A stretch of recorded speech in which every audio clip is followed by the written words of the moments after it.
Welcome, assassin bounty hunter droids, to Geek Salad's retro movie reviews from the Geek Salad podcast. I'm Andy. I'm Mike. I'm Todd.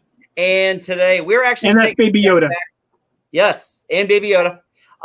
Actually, no, he is the child. The child, yes. The child. They never once... I think that would actually be weird if somebody in the show referred to him as Baby Yoda. You know what? I could if the rumors are true and Rosario Dawson is playing Ahsoka, I could see her doing it. It's like, oh, you look like a baby version of Yoda. That maybe. Unfortunately, it'll probably just be Bill Burr. Look at that. It looks like Baby Yoda. What's that thing, eh? Yoder. Baby Yoder. Hey, I'm swinging by to Space Dunks real quick. What do you want? You want a crawler? You laugh. I want that episode. We'll talk about it. Yeah, I know. We got a ways to go on that. So because there are no movies, we're tapped out on a lot of stuff right now until we start getting into the seasonal stuff. So what we're going to do is for the next 8 weeks, we are actually going to discuss an episode sequence of the Disney Plus show, The Mandalorian, as we ramp up to the season 2 premiere on October 30th. So we are going to be talking all about episode 1, which is just titled The Mandalorian. Makes sense. Yeah. So I'll ask the big question first. Did you all watch it the day Disney Plus launched? I did. Yes, for sure. Okay. You did. Mike, I know you did. I did as well, but it was kind of a fight because Disney Plus launched. I had a business meeting, and then I had rehearsal right after that. Oh, yeah. I remember you talking about that. Yeah. So 10:30 rolls around. Dom's like, you want to go to bed? I was like, no, I got to watch The Mandalorian. She's like, why do you have to watch The Mandalorian now? I'm like, it's like you don't know me. Andy, how long have we been married? What I will say, you had a Christmas show, and this was November 12th. You had time. You could have skipped rehearsal, okay, is all I'm saying. They would have been fine with it. Yeah. One day, Todd, you will work with David Prescott, and you will understand you don't miss rehearsals. I'm kidding. I know. I never miss rehearsals, ever. I try not to miss rehearsals unless there's something else going on in advance. So, yeah. Remember rehearsals? That's awesome. I remember those. So, yeah. Now, what were your first impressions about The Mandalorian? Just the first time you watched it, because I know we've all watched that first episode a bunch of times. Just general first impressions. And I need to go grab my water, so you guys talk. I'll be right back. Well, Mike, you know me. I love Westerns. We've talked about Back to the Future 3 at length. This is a Western. This is a space Western. This feels like Firefly to me. And it's such a comforting thing to watch. It has an amazing soundtrack, the spaghetti Western feel. It has the right tone for me. All things considered, this first episode does not have this in it until the very end. And, this became a phenomenon, but that first episode hit all the right notes for me in terms of what I'm looking for in a TV show right now, especially Star Wars, which, some people say is played out right now with the new trilogy and all that kind of stuff. I don't see it, but this had the right tone. It felt like Firefly. It felt like home to me. Yeah, they definitely. You could obviously tell right from the first episode they were aiming for a very heavy, like Sergio Leone, not Seven Samurai, but like kind of a spaghetti Western feel to it. He's a lone gunslinger. He's just going out trying to get his bounties. It's kind of cool because we're talking about this with the whole season already in our memories, so we have it like almost a different take as someone that's kind of seen the whole thing, and it very much feels like the Mandalorian. He doesn't quite know where his place is in the universe. He's just he's going out doing his job. He wants it. He just wants the biggest, the hardest jobs. He's constantly trying to find something to satisfy like the something inside him, and he doesn't until the very end. Yeah. I mean, my first impressions on the show were I was pretty much sold from the opening scene and from actually seeing the ship and seeing that they actually brought a movie budget to a television show, which, you know, even to this day is still kind of unheard of. So I was really invested there. I do find it interesting that we're not we didn't get the child in this one. So you had more to be you had a lot to be invested in prior to them being like, oh, you loved all this. Just wait till you see what we've got now. And that's the thing with this first episode. It's very reminiscent of old Star Wars, the look of it, the dirtiness of that planet. Absolutely. There are so many callbacks. I mean, I really hope that whoever the Foley artist was for Return of the Jedi got a nice little stipend for the amount of sound effects that they took just from Return of the Jedi. But you had characters like that little mouse spy, and you had like the Kowakian monkey lizards. Yeah. And you also had, now this is interesting too, because if you eagle-eyed viewers might notice, the troop transport. Yes. Which I believe is in episode 1, which was a toy on the original run of the Kenner Star Wars action figures. Which I had. Was never seen in the movies, but it was like this thing that you just put your figures in and it just rides off, and that's what they had. And it was just like, I remember that.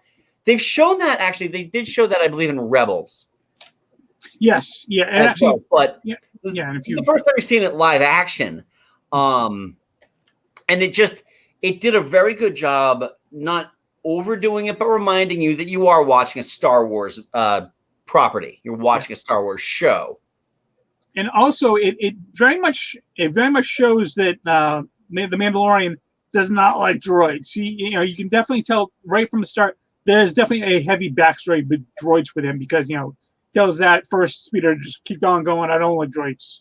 Yep. And then when he sees IG 11. Yep.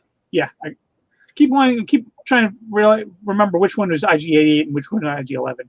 I agree with you, Mike. I really like what they did with Mando and his displeasure for droids, and I'm so glad that they didn't give it all away in the first episode. Right? Yeah. A lot of people talked about pacing of the show, especially in those middle episodes, and we'll talk about those, but it had the right feel for me and the right pacing of a story that I want to know more about, and it had nothing to do with this. I like this. This is cute. I wouldn't have bought this if it wasn't, but his whole backstory is so good, and I'm so glad that they stretched it out and didn't just give it to you all up front in this episode. They left a little bit of mystery, which is appreciated, Yeah. Yeah, and that has a lot to do with Jon Favreau and Dave Filoni being like masters at the setup. Mm-hmm. Oh, yeah. They really are. They set this thing up, and it was really nice, because this could have been an absolute disaster. Yeah, it absolutely could have, especially because what you're doing is you are setting the expectation that you're just going to have Boba Fett. The initial expectation for the non-layperson, or for the layperson rather, was that this is the Boba Fett show. And to actually have a character who looks very similar to Boba Fett, but is a completely distinct, different personality, really worked. And that's the thing I really love about this show, is that they do introduce you more to the Mandalorian culture and religion outside of what we were seeing in Clone Wars. And it really I think paid off. Not just outside of what we see in Clone Wars, but I think more actually of a result of what we see in Clone Wars and Rebels. I mean, the Mandalorian culture we see here is a Mandalorian culture that's been driven from their home, and pretty much just driven underground, so that they have to operate in stealth and silence and mystery. This is a culture that no longer has like a place to go. Right. Because of what they did in the Clone Wars and what they did in Rebels and how the Empire came down on them. Yeah. Driven underground. They've got like their own they've been ghettoized. Yeah. In this. And it is kind of it's a very interesting take because whenever you think of that Mandalorian armor, you think strength. Because what have we had? We've had Boba Fett, one of my personal favorite characters who is also possibly one of the most overrated characters in all of Star Wars. Sure. Not going to apologize for my love for him, but yeah, he is a really overrated character. And Jango Fett, who, well, let's just say this party's over. But they were supposed to exude toughness and strength. And then to see that these people that are still wearing the armor and will not take the armor off in front of anybody have their own inner strength, but they're marginalized now. I think that's a really interesting take, and I hope that within season 2 they build on that. Yeah, well, we'll get to it, but especially after what happens in the finale. Yeah. Those scenes underground are stunning. When she's making the armor's making the what is that called? The shoulder pauldron. What is it? The pauldron. Pauldron. See, pauldron. Really heard. I thought it was a pontoon. No, that's a pauldron. No, actually, the shoulder pontoon's the long one, like commanding stormtrooper officers wear. Yeah, that whole scene worked so well for me, where he had the Beskar and she's making it, and that's what brings him back to the battle that he was in with the droids and everything like that. I loved that entire scene, and then when they come back to it later on, and the callbacks to it, and then toward the end of the season, all those scenes work so well for me. I really, really enjoyed it. And I also love the fact that they make him out to be really tough and really skilled fighter, but he is far from invincible. I mean, he was being chewed up by those blurgs, something fierce. Yeah. Well, they're really tough to tame. Yeah. But he is. I mean, even fighting all those gangsters at the end with IG-11. I mean, he was good, but if he didn't have that help and if he didn't manage to get a hold of that the E-Web there, I don't think he would have survived. Yep. And they make it very clear about that. So he's tough, but he's got his limits, which I like a lot. And that makes him vulnerable, and that makes him a more relatable character. So right, even when you don't see his face until and it's Oberyn Martell, but still, well, I don't. It did for a while. Anyway. Yeah, and that it is interesting because he is kind of just this.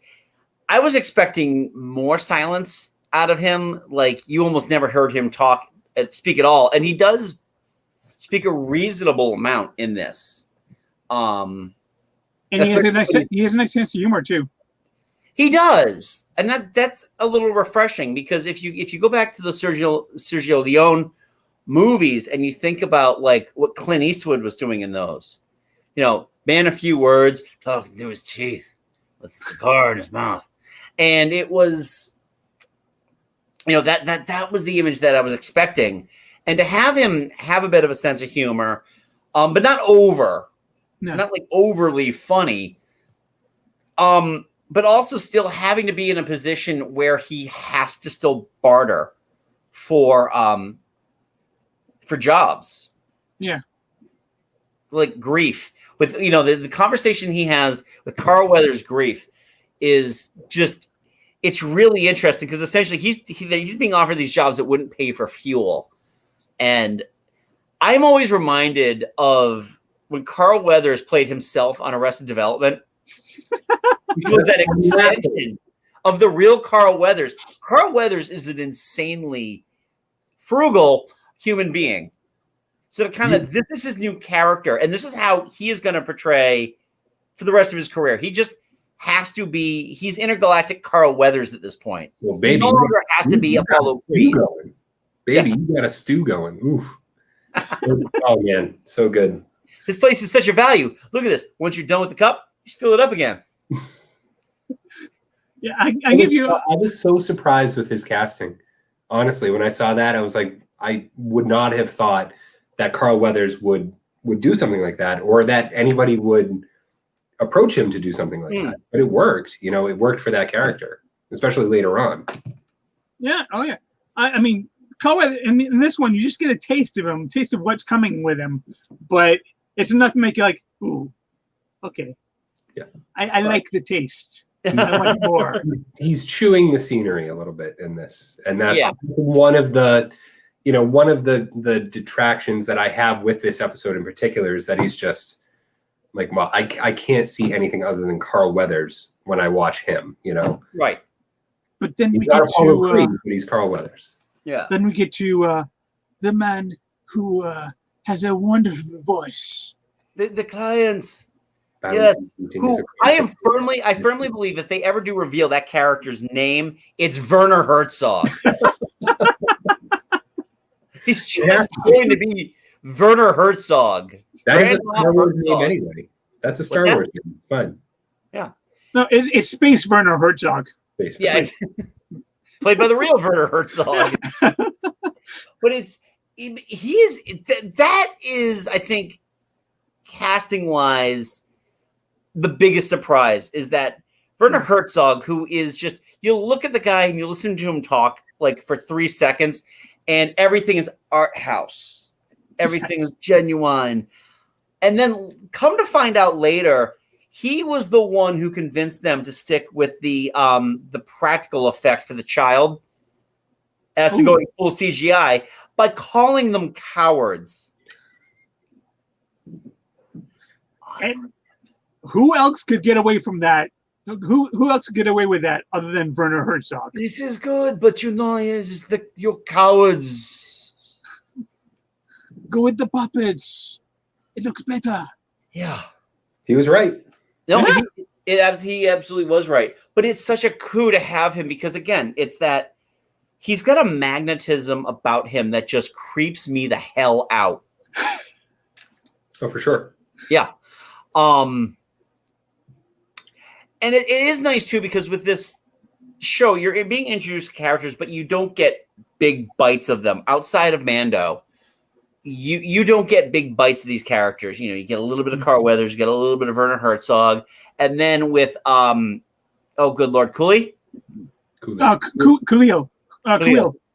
Yeah. Voiced by Nick Nolte. It's only a matter of time before Nick Nolte showed up at a Star Wars movie. Ah, hell, Chewie. Ah, his hands all over the place. Ah, hell. I have spoken.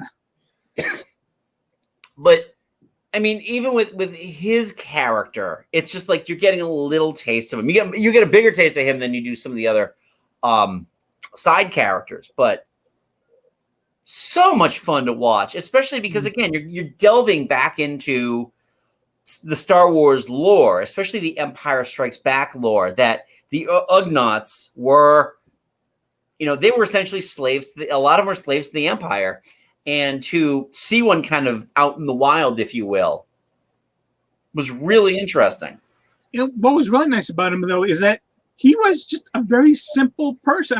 I mean, he didn't like Mando's like, oh, how much do you want? Half.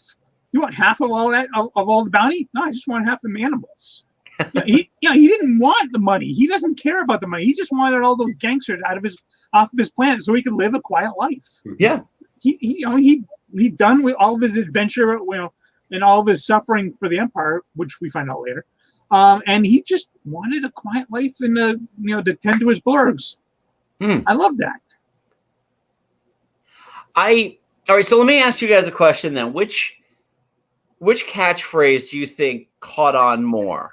I have spoken, or this is the way? That's tricky. For me, this is the way. Okay. I think it's this is the way, mainly because you hear it from more people. I have spoken only came from Khalil. This is the way it came from pretty much everyone. That's true. Yeah, how many tattoos did we see with "This Is the Way"? I'm thinking of one. Not really. Okay. Yeah, just this entire show, just in general, I think it pays really well. It sets the premise up in such a way that you're obviously you're not expecting that the episode just ends and this is the end of the story from here. You kind of go into this realizing this is part of an overreaching arc. Kind of like when you like last night, I introduced my daughter to the X-Files. And when you get to, I got a question in just a second about that. But when you watch that first episode, you don't think it just that's the resolution, alien story plot, it's over. You know that that's just going to be a throughput for as long as the show is on, and the show was on for 9 seasons prior to the 2 extra seasons that they did. So my question, Mike. Can you name a non-X-Files project that Mark Snow did? Oh, is he the guy that did the music? The music, yeah. Okay, yeah. Then I can't because I didn't even know he was the guy that did the music for it. One of the most iconic TV themes of all time, and I think that's the only thing he's worked on. Let me look that up. Yeah, and I guarantee if he did work on anything else, it was with Chris Carter. Like that was the show Millennium that he did. Yeah, with Lance Henriksen. Back to the Mandalorian. So yeah, no, he did it for Millennium as well. Okay. Cool. Todd, you were saying? No, I was going to say, can we talk about IG-11? Yes, I was actually just getting to that. Oh man, love it. So as the show was progressing, obviously we were sold on the show straight up. That scene, that shootout scene, and finally seeing what an IG unit can do. Yeah, the only time we'd seen it before was just an immobile prop in Empire Strikes Back. Its head was part of the cantina in A New Hope. So now you've got this insanely versatile droid Who has a very much a love for self-destructing. Yes. Started with programming.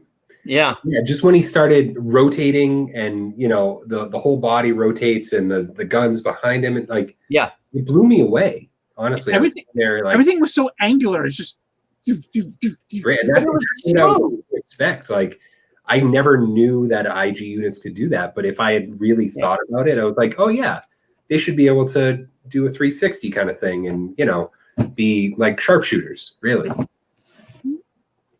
Oh, is that your Lego IG-88? That's my Lego IG-11. Oh, okay. When I first saw the first trailer for it, they did show a little bit of that, but they didn't show exactly how far they could go with that. And they still didn't actually in episode 1 because you see more of that much later on. But go ahead. Sorry. Well, I mean, speaking of that, I mean, when he shoots IG-11 at the very end, I'm like, wait, is that all we get of him? That's it? I legitimately thought that was the only time we would see that robot. I was like, oh, okay. It's kind of cool, but I thought that was Psycho that easy. Come on. Psycho will return. Yeah. I love also that the self-destruct detonation unit that he was using was just a thermal detonator. Yeah. Again, just this great throwback. But that whole thing was it's just so impressive to watch. Because I know a lot of like the upper body stuff was actually done with a rod puppet. And obviously they threw some CG in there as well, but just everything from like just the things in his head. Yeah. Like one side would spin this way, the head would spin the other way. And it's really inventive because I don't know if anybody had thought of that before. Because did you guys ever read the expanded universe story, Tales of the Bounty Hunters? I didn't know, but I've heard about what happens in it. Right. With IG-88, essentially IG-88 came online, killed everybody in the lab that he was created in, and was just looking to merge with other larger computer systems. And apparently merged himself into the second Death Star, and right as soon as he was going to gain sentience within it, it blew up. So you really didn't get as good of a feel as like what we saw with IG-11. Yeah. And just the voice. Taika Waititi really, at this point, has not been able to do any wrong. Yeah. I mean, Agree. yeah. So. Makes me just want more Taika. Like, just give me more. Yeah. Love and Thunder. Let's do it. Come on. I mean, they have announced that they're going to give him a movie, didn't they? Yeah. Yeah, a Star Wars movie. Yeah. He's got a Star Wars movie now. Yeah. Great. Yeah, I wonder who he'll play in that movie too, because he always seems to play a character in one of his movies. Let's bring Korg into the Star Wars universe. It'd be great. Oh. Can he use the Force? Is it kind of floating thing? That's kind of cool. But when they finally get to the reveal and they show the child, I think this is one of the best television reveals I have seen in a very long time because I had no idea it was coming. Mm-hmm. Yeah. I mean, he says, like, they said it was 50 years old. And then you just hear IG-11 saying, this species could live for centuries. Just as the blanket comes down, you can see the top of the head like, oh, shit, they're finally going there. Yep. But even still, because I was just kind of watching it, I'm just salivating over how great the show was. On the first view, I didn't see the ears. So when he shoots IG-11 and they just do like the rise into the pram and you just see it, it's like, oh my God, they're gonna finally introduce the species. Yep. Mm. And it's so funny because I've known these characters in this world my entire life. I've never once thought that we didn't know the name of the species. Yoda, like he's the only one that we've seen. And there is Yaddle from Phantom Menace, but other than that, right. But like it's just unnamed. And until that moment, I was like, oh yeah, I really want to know more about this now. Thank you so much. I appreciate that. Yeah. It was just such a great way to kick off an entire series. So, I mean, I know that episode 1 of season 2 is going to have a very high bar that it's going to have to get over in order to at least manage our expectations, because this first episode just set the table. And I seem to remember that this one was on a Wednesday, right? The episode launched on a Wednesday, and then on the following Friday, episode 2 launched, right? Yes. Yeah. But I really feel that what they did with this is the way, first of all, great way to kick off a series, but great way to kick off a streaming platform. So you would say that this is the way then, right? This is the way. Yeah. This is the way to kick off your streaming platform. And honestly, Andy, you were talking earlier about budget. Like, this gave me so much hope for Disney Plus and what they were doing. Like, Falcon and the Winter Soldier had already been announced, WandaVision, like all the Marvel stuff had been announced. And I was like, how's that going to, you just had the biggest movie of all time, right? Mm-hmm. The highest grossing movie of all time. How are you going to boil this down and make a TV show with the same production value? Right. And I have every confidence that they're going to be able to do that based on this show and the budget and the care that they use with this show. I think it's going to carry over to Marvel too. I absolutely agree with that. I think that this gave me so much faith for the other productions, especially realistically. I wasn't so much worried about WandaVision. I think WandaVision is going to be this wonderful, weird show that some people probably are not going to get, but I think folks in our circle are really going to love. I actually had a lot more concern about Falcon and Winter Soldier, and now that's gone. Those worries are gone. I have a feeling that WandaVision is going to be one of those shows that you don't understand anything of what's going on until like the second to last episode. And then everything kind of comes together like, oh, yeah. But I mean, and what's actually given me a lot more faith, even more so than just watching this show, was watching the behind the scenes, all the scenes for the gallery show. The gallery, yeah. Todd, did you watch that? I've seen the directing one. Okay. Yes. Because seeing what they did with that virtual stage basically was, I mean, once you can unlock that, then the sky's the limit, really. Yeah. Yeah. They just found a way of completely location shooting Star Wars. Yeah. By using that thing. We didn't talk about at all was Ludwig Göransson's score.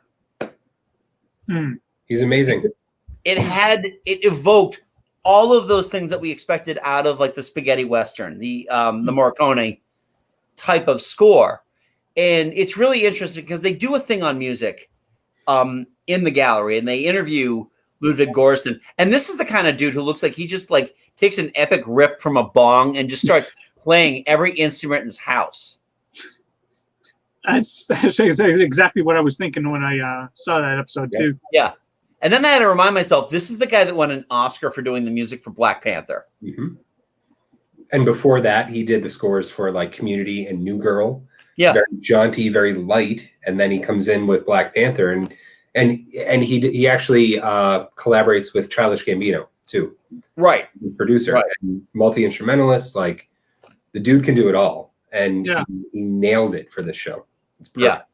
Well, I love that he chose some instruments and like things to create sound that you've never really thought of in connection with Star Wars before. But in the concept of this show and the feel of this show, it clicked perfectly. It was so excellent. Yeah. It did, because the other nice thing about it too is that it didn't feel like Star Wars music. Yeah.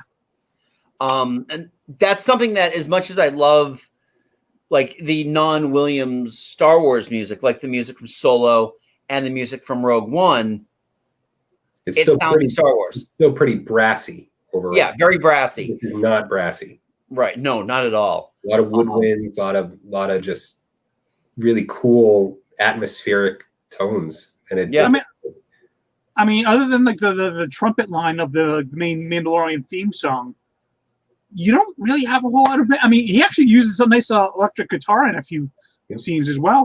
Yeah. But even that main theme, it's muted. It's not big and bright. It's just more subtle, and it just plays so well with this show. Right. And it really only plays into the forefront as they're wrapping the end credits for every episode. Yeah. And that's another cool thing too that I love about this show is the concept art and the oil painting that they put at the end of every episode. It reminds me of like back when, they used to do these lavish, expensive miniseries on TV based on best-selling novels. Like you think about the Thornbirds or Shogun or something like that. And at the end of every episode, before they go into, coming on the next installment, they would do this. They would show that type of artwork. I mean, it's because of those little artworks that they showed over the credits is that I actually ordered the Art of Mandalorian book. Yeah. It's just some really gorgeous artwork. It's great to see where they started. Oh, yeah.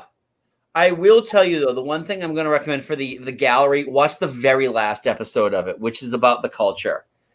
And that is where they go into everything about every reference that is made from any of the past movies or TV shows, that they tie it right back. So stuff like that troop transporter, stuff like Dr. Ball. That interrogator droid is always going to be known as Dr. Ball to me, by the way. It's like they took Filoni's brain and just like dumped it out onto the script, onto the page. Yeah. Here you go. Everything in Dave Filoni's brain, we're going to throw in the show.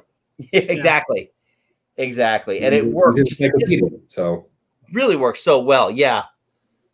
Anything else about episode 1 of The Mandalorian? No? All right. The Razor Crest is a really cool show. A really, really cool ship. It is. And Todd, you had mentioned that the show reminds you a lot of Firefly. Yeah. Or Serenity, rather. Yep. Firefly, sorry. Firefly. The Razor's Crest reminds me of a ship that would be in Firefly. Yep, for sure. Not quite built yet, but it's starting to get there. It's getting there. Nice. Looking good. And the Razor's Crest also has the nice little cameo by Horatio Sands. That's right. I didn't even bring that up. How cool is it that they've been able to just like make carbon freezing technology portable? I think what a lot of people are like, well, I thought carbon freezing was nothing. It's like no, that they were in a manufacturing plant in Cloud City that was never intended to use on people. Carbon freezing can be used on people. Right. The facility was primarily made to pump gas in there and freeze it. Right. So, but yeah, no, that was really cool. And then when they cut to, like, you had the thing with Horatio Sands kind of getting blasted. And then they show just like this stack of all of those carbonite blocks. And every single one of them looks like they're in such pain. And it's just frozen like that. Yeah. And now we know that Horatio Sands has to evacuate his thorax or whatever. Yeah. So it was so good. So funny. And they did mention Life Day. Oh, yeah. They did, yep. So that's true then, that the Star Wars Holiday Special does in fact exist in canon now. Chewie and Itchy, here we go. 15 minutes of Wookiees, non-subtitled growling at each other. Space B. Arthur. and Harvey Korman with the ability to drink out of the top of his head, which is, I don't know what evolutionary function that was supposed to serve, but I think plenty of evolutionary function there. TV show written by 3 variety show writers and a mountain of sentient cocaine. So anyway, that was episode 1, The Mandalorian. And yes, the child. We'll talk more about the child in episode 2, because he definitely makes much more of an appearance than just showing up and then blowing us all away with, oh my God, there's more of them. It's all good, Mike. It is, yeah. It is. No need to compare your children. So, yeah, yours is bigger than mine. Well,